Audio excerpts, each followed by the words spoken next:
I've analyzed 63 audience retention graphs on my YouTube channels and found the best YouTube intro hooks. I was particularly interested in what caused this.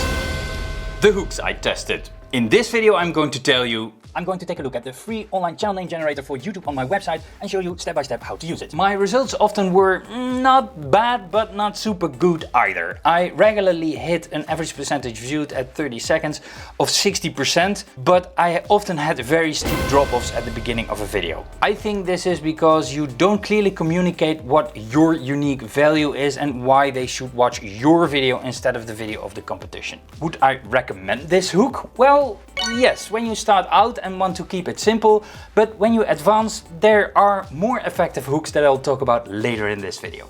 Relate, recognize or comfort viewers. I know, super frustrating and well, yeah, a little bit scary too. Your YouTube views are going down. This worked extremely well in most cases, except for one. Some videos have an average percentage viewed at 30 seconds of 72%. So would I recommend this intro? Absolutely.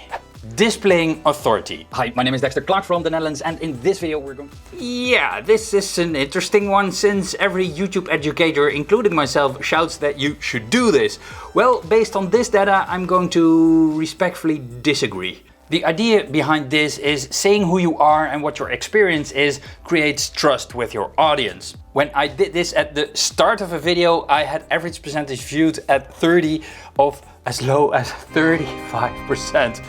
And that ranged up to 65%. I saw the deepest and the strongest drop-offs of my whole study. When I do it later in the video, so after the hook but before the content, I see viewers skipping and leaving the video. I noticed that the skipping and the drop-offs were the worst in my easy tutorial videos. I call them in and out videos. People come for that specific piece of information, they search for that on YouTube search. They want to know that thing and it doesn't matter to them if it is the Pope that presents it or the bum on the street. They want that information and they're gone after that. Here are some alternatives. Do it at the end of the video when your end screen is already showing. And the second one is use a lower third title in which you display your experience. And that is my preferred option. So would I recommend saying it at the beginning of the video? Oh man, no. The fun fact or the weird thing that is not directly related to your content.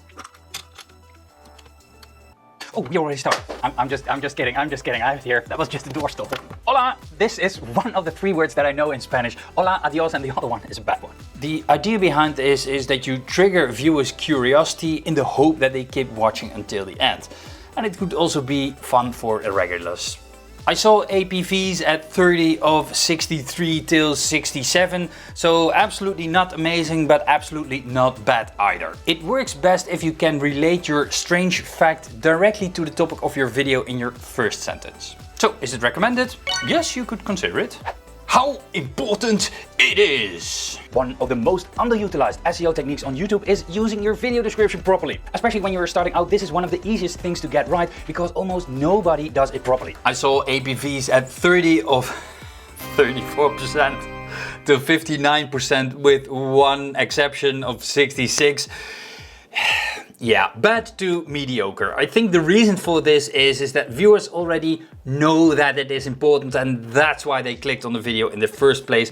So there is no need in telling them. Would I recommend it? Nope. Repeating the video title. How to upload your YouTube videos the right way. APVs from 52 to 59%. Almost half of your viewers are already gone before they have even got one single piece of information. I think the cause for this is that viewers already know what your video is about because they clicked on your title and thumbnail. So when you're not getting to the point, you are wasting their time. Recommend it? Have you done similar experiments or do you have an idea for an intro that I haven't tested? Let me know in the comments below. The intro that is not really an intro. Apple Silicon. It looks amazing for your average Joe and it does so also for the music producer. But is it? Should you buy one? And if not, should you buy an Intel Mac? You have a little bit of a dilemma when you want to buy a... I recently released this video and you were unknowingly my guinea pig. Notice that both of these videos are around the same topic. By far, the highest average percentage viewed at 30 seconds of this whole study is the intro that is not really an intro. at 70% and up consistently. The intro is really quick and goes almost fluent over into the content of your video. 2, 3, maybe 4 sentences. Time till content is 20 seconds max, the most have even 10 seconds. The audience retention graphs of these videos show a very fluent wave. My reasoning for this is that you don't get the idea that the creator wastes your time. It's not your typical YouTube intro and you don't get the idea that you're being sold to. Recommended? Abso-freaking-lutely.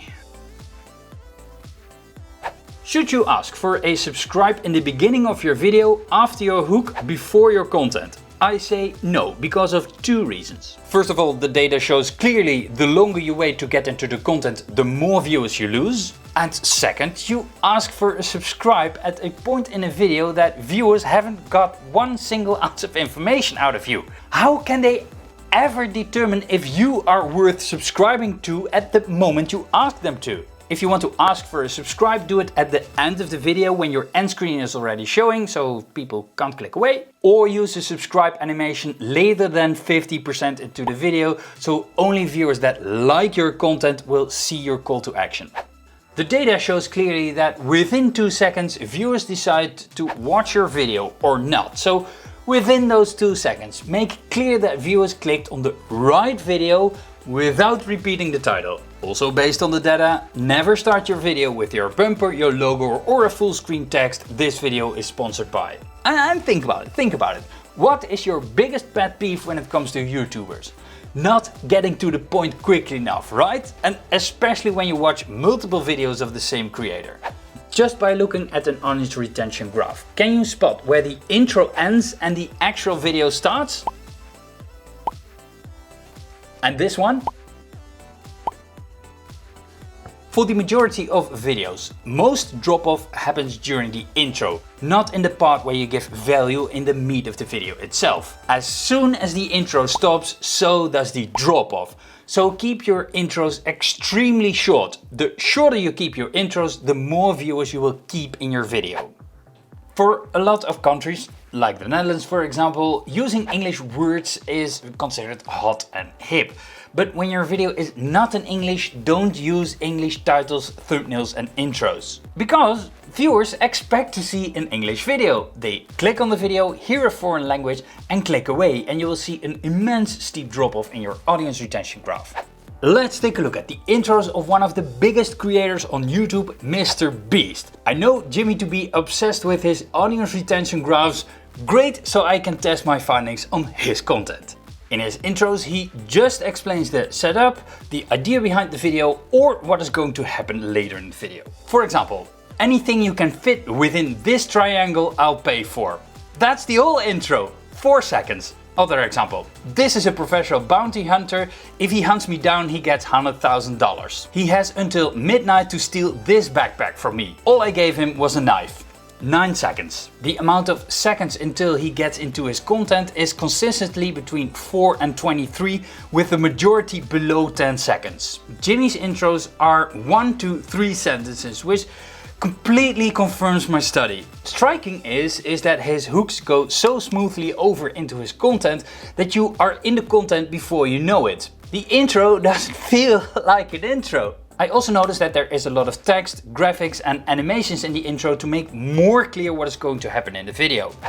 Dexxter, why obsess about all the data? What does it matter if I say A or B? Well, the YouTube algorithm measures viewer satisfaction based on, for a large part, your audience retention graph. Your average percentage viewed at 30 seconds, which is the success of your intro, makes a huge difference in your overall audience retention. On the screen, 2 videos for you to watch next, and if you liked the content, then consider subscribing. And did you notice that I waited until the end screen was already showing?